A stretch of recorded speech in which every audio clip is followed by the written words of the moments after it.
Napokon je stiglo i to vrijeme kada krećemo sa intenzivnim radovima u vrtu i uskoro će sve da se zazeleni i cvjetaje, a mi ćemo nestrpljivo da šetamo po vrtu, uređujemo ga i čekamo plodove. Jedan od prvih većih radova je sadnja krompira i podrazumijeva malo više posla, pogotovo ako imate veću površinu za obradu i veću količinu sadnog materijala. Kako bi bili u toku sa radovima u vrtu, zapratite naš kanal i na vrijeme odradite sjetvu, prihranu i zaštitu svih biljaka. Danas ćemo sa vama podijeliti naš način sadnje krompira i provesti kroz sve korake u njegovom uzgoju. Ukoliko vam ovaj video bude koristan, podržite nas i podijelite ga na društvenim mrežama, kako bi i drugi imali koristi od naših savjeta. Obradu zemljišta je najbolje odraditi u jesen kada se dodaje i stajnjak. On se duže vremena zadržava u tlu i polako otpušta hranjiva, tako da do proljeća zemljište bude u idealnom stanju za uzgoj. No ni u proljeće nije kasno odraditi oranje, posipanje zemljišta stajnjakom, pa odraditi usitnjavanje pomoću freze kako bi zemlja bila rahla i propusna. Obrada mora biti kvalitetno obavljena jer omogućava i brzo klijanje i razvoj korijena, što je uslov za ravnomjerno nicanje gomolja. Za organsku gnojidbu krompira najčešće se koristi stajsko gnojivo.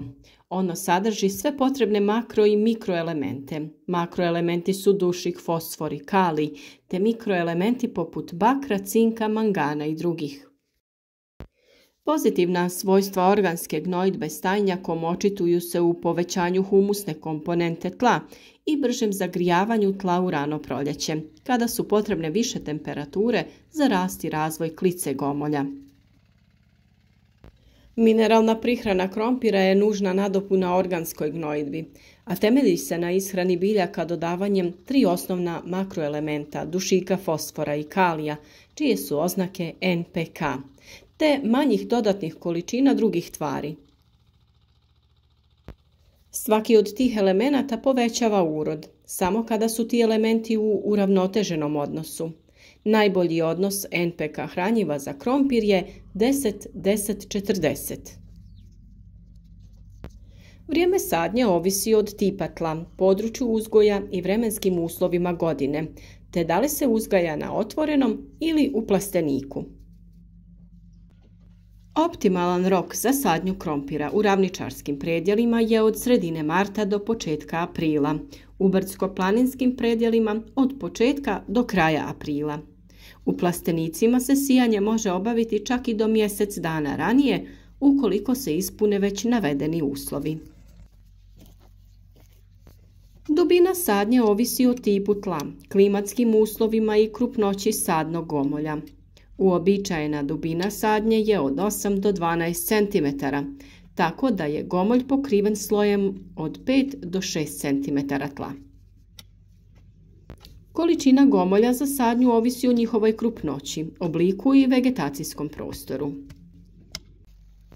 Za postizanje većeg i kvalitetnijeg prinosa preporučuje se proces naklijavanja, o čijoj važnosti smo posebno govorili. Imate video na tu temu već na našem kanalu, kao i video o pravilnom rezanju sadnog materijala u svrhu uštede i kako to pravilno odraditi.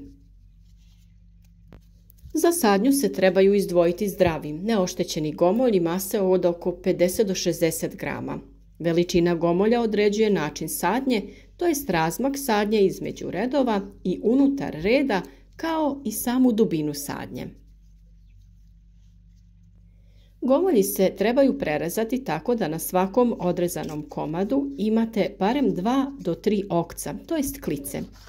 Ako su ti prerezani komadi manji, onda se oni sade na razmak unutar reda od oko 25 cm, srednji na razmak od 30 do 35 cm, a oni najkrupniji gomolji na razmak od 45 do 50 cm.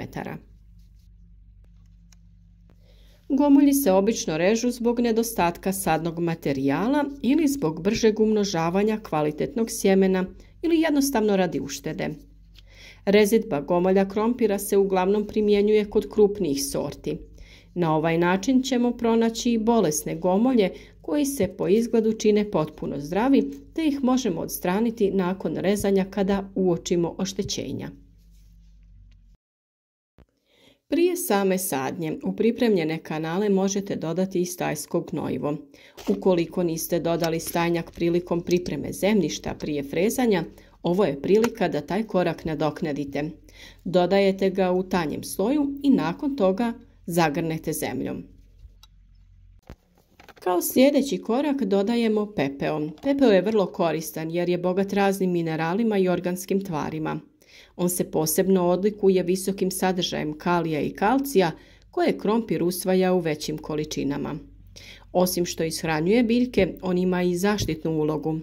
Njegova primjena poboljšava imunitet biljaka, povećava prinos do 15%, veći je sadržaj škroba u gomoljima i na kraju oni budu ukusniji. Sočni gomolji privlače velik broj štetnika i podložni su pojavi bolesti. Prije same sadnje mogu se posuti pepelom u količini od 1 kg pepela na vreću krompira od 25 kg. Ukoliko se odlučite na rezanje krupnih gomolja, rez se može posuti njime kako bi se ubrzalo zarastanje. Ono što je svakako vrlo bitno je to da obratite pažnju na pH reakciju zemljišta ukoliko želite koristiti pepeo. Naime, on je alkalan i primjenjuje se na kiselim tlima. Upotrebu treba izbjegavati ako se radi u neutralnom i alkalnom tlu. Kako bi imao pozitivan efekat na usjev, potrebno je koristiti onaj pepeo nastao sagorijevanjem drveta. Mi ćemo pepeo koristiti na taj način da ćemo iskopati kanale malo dublje nego kod obične sadnje krompira. Prvo dodajemo stajsko gnojivo, humus ili kompost koji lagano zagrnemo. Nakon toga posipamo pepeo te također dodamo jedan sloj zemlje. Na 1 kvadratni metar dodaje se oko 100 do 150 grama pepela. Nakon što smo zagrnuli malo zemlje, poredamo naše sjeme krompira u kanal na željeni razmak. Mi smo ga stavljali otprilike na razmak od 25 cm. Bitno je koristiti isključivo pepeo nastao sagorijevanjem drveta, a najbolji je od vrbe i breze zbog povoljnog odnosa minerala i drugih tvari. Stalno nas pitate da li se može koristiti pepeo nastao sagorijevanjem peleta, što također ne preporučujemo. Pelet ima dodatne primjese u svom sastavu poput raznih ljepila, pa se samim tim i te supstance unose u tlo. Također se ne preporučuje ni korištenje pepela nastalog sagorijevanjem uglja. Korištenjem pepela poboljšavate kakvoću zemljišta, osiguravate potrebnu prihranu koja posebno odgovara krompiru. Također djeluje zaštitno i čuva kakvoću gomolja. Kada ste sve ove korake završili, sve to lagano zagrnite sa slojem zemlje. Mjere njege nasada tokom proizvodnje su međuredna kultivacija, nagrtanje i zaštita od korova i bolesti. Osnovni cilj međuredne kultivacije je osigurati biljci što bolje vodozračne odnose, prohranjenost tla i uništavanje korovskih biljaka koje se pojavljuju nakon sadnje.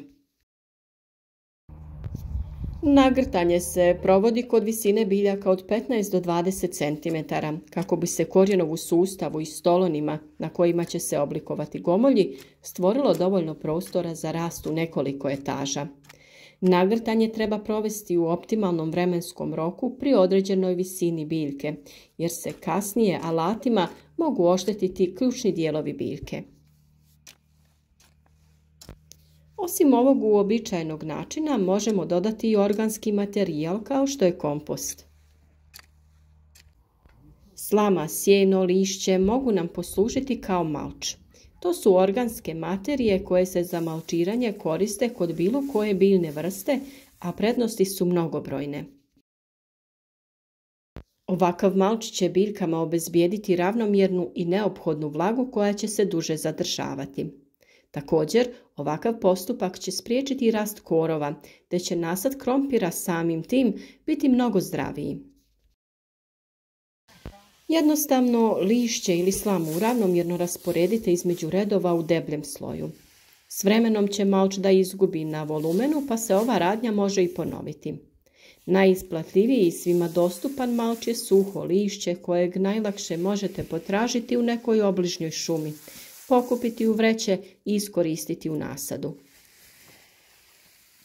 U ovom videu ste slikovno mogli vidjeti cijeli proces uzgoja krompira, sijanje, prihranu, nagrtanje, neizostavno malčiranje kako bi se sačuvala vlaga i postigla krupnoća plodova. Uvijek je i bolje krompir posaditi barem u 2 navrata zbog neočekivanih vremenskih uslova i pojava. Tako ćete ranije imati mladi krompir, a ovaj kasniji će izbjeći sve nepovoljne prilike i mrazeve, te biti kvalitetniji. Krompir se kasnije može prihranjivati još u 2 navrata kako bi se postigla krupnoća gomolja.